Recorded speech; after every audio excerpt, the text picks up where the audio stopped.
पुरानी पेंशन योजना लागू करने की मांग को लेकर महाराष्ट्र राज्य पुरानी पेंशन एसोसिएशन भंडारा जिले की ओर से सैकड़ों की संख्या में तुमसर में मशाल जुलूस निकाला गया और इसके जरिए मांग की गई कि पेंशन उसी तरह शुरू की जाए जैसे 2005 से पहले मिलती थी। उस वक्त इस मार्च में पुरानी पेंशन संगठन के कार्यकारिणी पदाधिकारी और कर्मचारी शामिल हुए।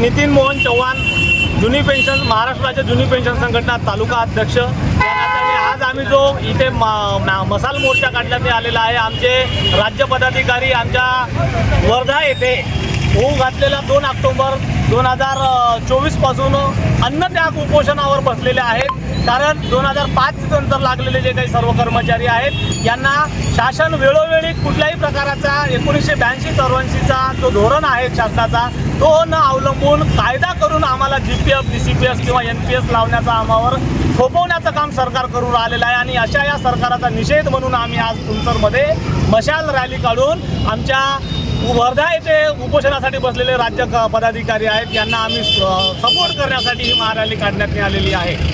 आमच्या मागण्या जर शासनाने पूर्ण केला नाही तर येणाऱ्या या विधानसभेमध्ये आम्ही कर्मचाऱ्यांचं वोट फॉर ओपीएस म्हणजे जो आम्हाला शासनाला जो सरकार किंवा जो पक्ष आम्हाला पेन्शन लागू करेल त्या सरकारच्या सोबत आम्ही ठामपणे उभे राहू आणि त्यांना विधानसभेमध्ये आणण्यासाठी आम्ही होईल तेवढ्या प्रमाणामध्ये आम्ही प्रयत्न करण्याचा संपूर्ण महाराष्ट्रातील कर्मचाऱ्यांनी एकवटलेला आहे। आम्ही कर्मचारीच नाही तर आमच्या पाठीमागे आमचा कुटुंब, आमचा आप्त नाईक, आमचे नातेवाईक, आमचा मित्र परिवार हे संपूर्ण आमच्या पाठीशी आहे। जोपर्यंत शासन आम्हाला पेन्शन देणार नाही तोपर्यंत आम्ही आमची मागणी सतत लावून धरू आणि येणाऱ्या विधानसभेमध्ये आम्ही सरकारला दाखवून देऊ।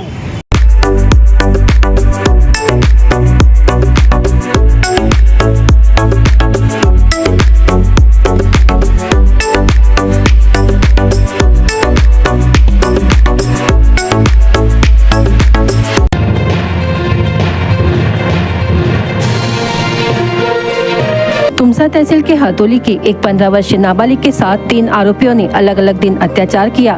पीड़िता की शिकायत पर सिहोरा पुलिस ने आरोपी मोहाड़ी तहसील के सुकड़ी निवासी चैतराम मूलचंद वानखेड़े उम्र 29 वर्ष, तुमसा तहसील के बोरी निवासी अविनाश पटवारी राउत उम्र 23 वर्ष और रनेरा निवासी अविनाश उर्फ सागर युवराज खुड़साम उम्र 23 वर्ष के खिलाफ मामला दर्ज किया है। पुलिस के मुताबिक नाबालिग लड़की 14 सितंबर 2024 को शाम करीब 4:30 बजे अपने मामा के गांव जाकर आती हूँ कहकर घर से बैग में कपड़े और जरूरी दस्तावेज लेकर निकली। उसके बाद वह घर नहीं लौटी, मामा के गांव भी नहीं पहुंची। सिहोरा थाने में नाबालिग लड़की को अज्ञात व्यक्ति की ओर से बहला फुसलाकर अपहरण कर ले जाने का मामला दर्ज कराया गया।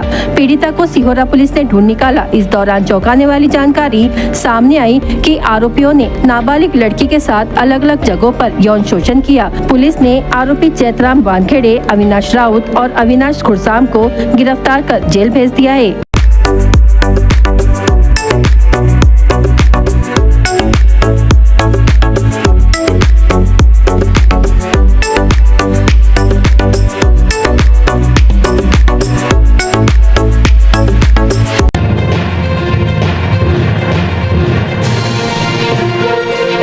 करडी पुलिस ने अवैध तरीके से चल रहे जुए अड्डे पर छापा मारा। यह कार्रवाई शुक्रवार 4 अक्टूबर को शाम 4 बजे ग्राम देवाड़ा में की गई। कार्रवाई के दौरान माड़की निवासी आरोपी नरेश लक्ष्मण मारकवार उम्र 30 वर्ष पर अपराध दर्ज किया गया। इस कार्रवाई में पुलिस ने आरोपी के पास से कुल 13,440 रुपए का नगद राशि जब्त की है। तुमसा तहसील में ग्राम माड़की निवासी नरेश लक्ष्मण मारकवार देवाड़ा स्थित राजलक्ष्मी शराब दुकान के खुले परिसर में जुआ खेलते समय पकड़ा गया।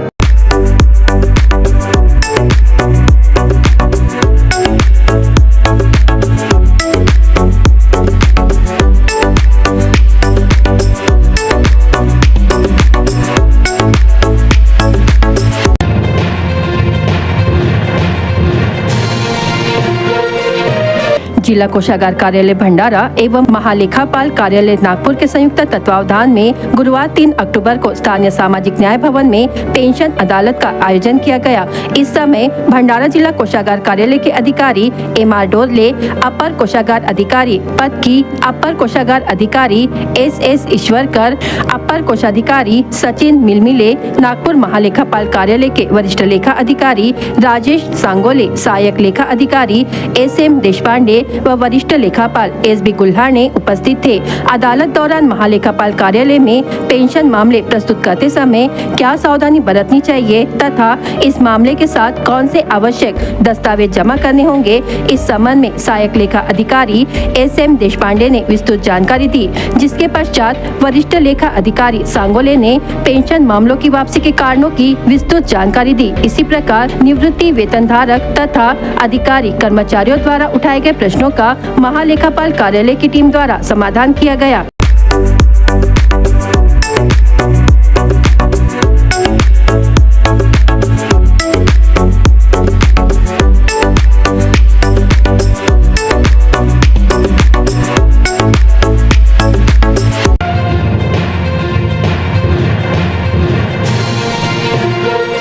गोंदिया जिले से गुजरने वाले मुंबई हावड़ा राष्ट्रीय राजमार्ग पर ट्रक चालकों को रोककर ट्रक से डीजल चोरी करने वाले अंतर्राज्यीय गिरोह के 2 लोगों को स्थानीय अपराध शाखा की टीम ने गिरफ्तार किया है और उनके पास से 56,14,900 रुपए का माल जब्त किया है। ट्रक चालक प्रदीप यादव यह भारत बेंच कंपनी का ट्रक गढ़चिरौली जिले के सुरजागढ़ पहाड़ी से आयरन मिट्टी रायपुर ले जा रहा था। तभी रात के समय नेशनल हाईवे 53 पर कोमारा गाँव के पास आराध्या पेट्रोल पंप के पास नैनपुर में रुका। इस दौरान 20 से 25 वर्ष की उम्र के 4 अज्ञात आरोपी सफेद रंग की बोलेरो कार में सवार आरोपी ट्रक के पास पहुंचे और ड्राइवर को धमकाकर और गाली गलौज करते हुए ट्रक में चढ़ गए और दूसरे आरोपी ने ट्रक के डीजल से लगभग 175 लीटर डीजल निकाल लिया, जिसके बाद ट्रक ड्राइवर ने डुग्गीपार पुलिस में शिकायत दर्ज कराई और पुलिस ने शिकायत के आधार पर जाँच कर आरोपी मध्य प्रदेश के मंडला निवासी हिमांशु विश्वकर्मा उम्र 19 वर्ष और सलमान बशीर खान उम्र 27 वर्ष को गिरफ्तार कर लिया। दोनों ने जुर्म कबूल किया और उन्होंने अपने अन्य 5 साथियों के साथ मिलकर वारदात को अंजाम देने का कबूल किया। पुलिस ने दोनों आरोपियों के कब्जे से अपराध में प्रयुक्त 2 इनोवा 4 पहिया वाहन और डीजल बिक्री के पैसे और अन्य सामग्री कुल 56,14,900 रुपए का माल जब्त किया है।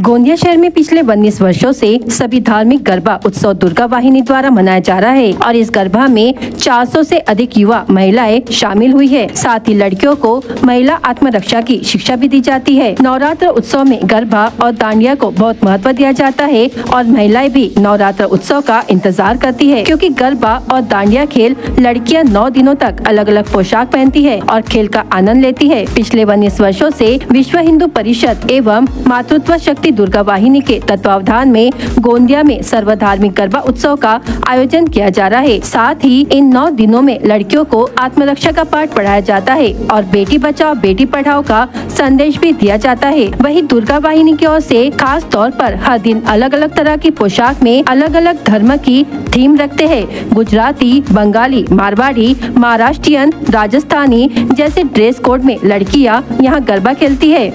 वंदना पाठक, मैं विश्व हिंदू परिषद की जिला उपाध्यक्ष हूँ। से तो हमारा गरबा 19 साल हो गया है चालू होते हुए और इसका उद्देश्य ये था कि सभी धर्मों में और सभी समाज के अलग अलग लोगों में जो गरबे होते थे उसमें हमारी गरीब तबके की जो लड़कियां थी उनको एंट्री नहीं मिलता था। वो दूर से अगर देखती भी थी तो उन्हें हटा दिया जाता था वहाँ से।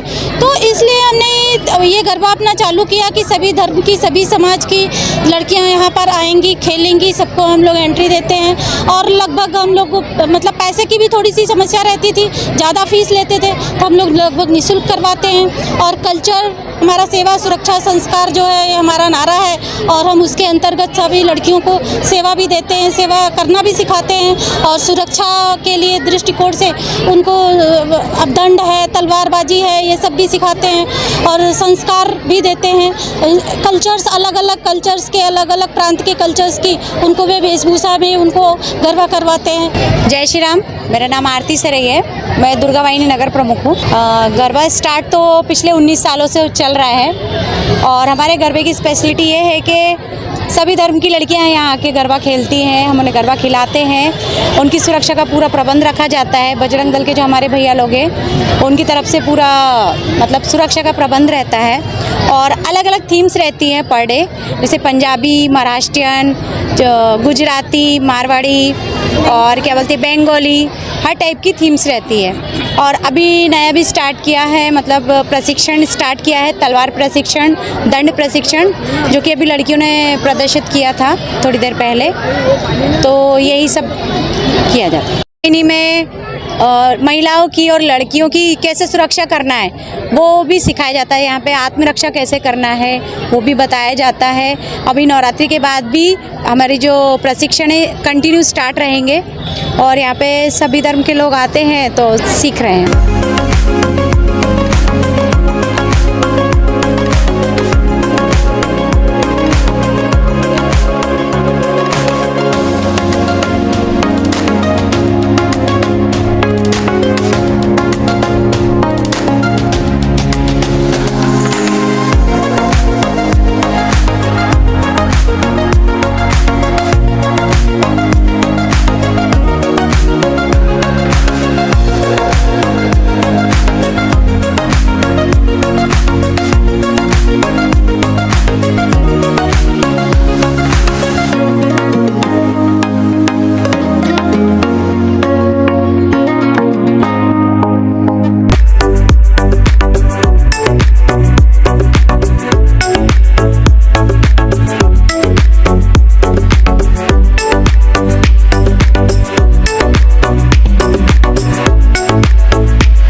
विधानसभा चुनाव की तैयारियों में सभी राजनीतिक पार्टियों ने अब अपनी अपनी रणनीति बनाना शुरू कर दी है। कांग्रेस ने विधानसभा चुनाव के लिए इच्छुक उम्मीदवारों के साक्षात्कार के लिए प्रदेश स्तरीय वरिष्ठ नेता 6 अक्टूबर को साकोली के विश्राम गृह में आएंगे। कांग्रेस पार्टी के प्रदेश प्रभारी रमेश चेन्नीथला एवं प्रदेश अध्यक्ष विधायक नाना पटोले के आदेशों के अनुसार महाराष्ट्र के पूर्व मंत्री सतीश चतुर्वेदी की उपस्थिति में भंडारा गोंदिया लोकसभा क्षेत्र की सभी विधानसभाओं में कांग्रेस पार्टी की ओर से चुनाव लड़ने के इच्छुक उम्मीदवारों का साक्षात्कार रविवार सुबह 10 बजे साकोली के विश्राम गृह में आयोजित किया गया है। सुबह 10 बजे तुमसर मोहाड़ी, 11 बजे पौनी, 1 बजे गोंदिया, 2 बजे देवरी आमगांव, 3 बजे तिरोड़ा, 4 बजे अर्जुनी मोरगांव क्षेत्र के लिए उम्मीदवारों का साक्षात्कार होगा। इच्छुक उम्मीदवार दिए गए समय पर उपस्थित रहे, ऐसा आह्वान कांग्रेस के जिलाध्यक्ष मोहन पंचभाई ने किया है।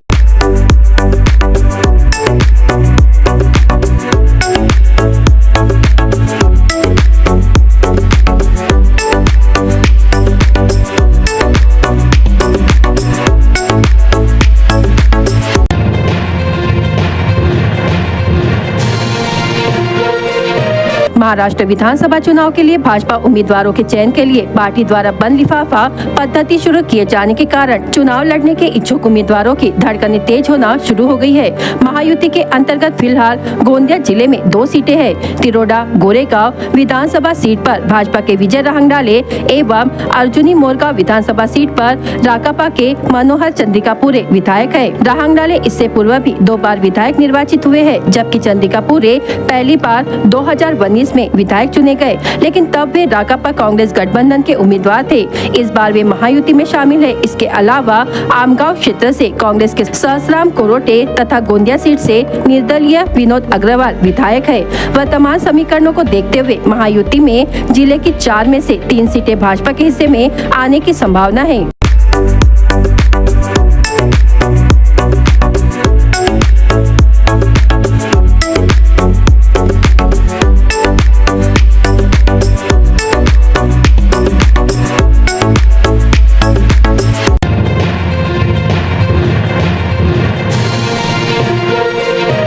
गोंदियाची महाराणी अशी ओळख असलेल्या श्री सार्वजनिक दुर्गा उत्सव समिती इंगळे चौकच्या वतीने गेल्या 56 वर्षांपासून इंगळे चौकात दुर्गा उत्सव साजरा करण्यात येत आहे।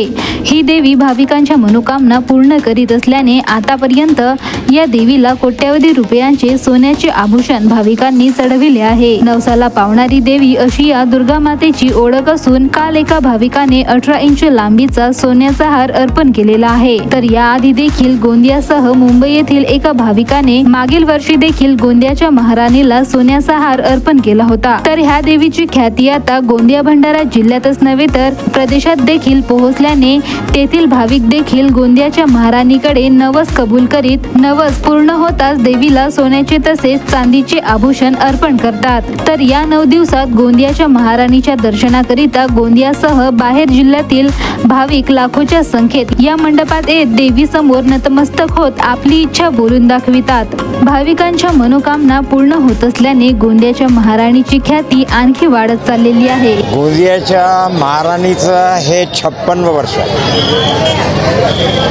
श्री सार्वजनिक दुर्गा उत्सव समिती इंग्लिश चौक श्रीलायन्स गोंदिया यांच्या तत्वावधानामध्ये विगत 56 वर्षापासून हा उत्सव साजरा होतो आहे आणि माझ्या संयोजक असताना सुमारे ही 46वी मैया आपण आदिशक्ती भगवती हिला दृगवर्ण इथं 220 किलोमीटर चालून आपण इथं गोंदियाला येत असतो।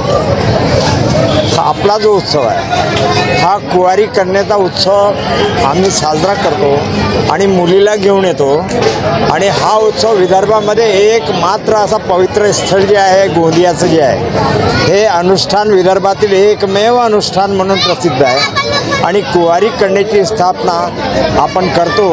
त्याच्या मागचं आमचं उद्दिष्ट असं आहे की आम्ही कुवारी कन्येची पूजा करत असतो।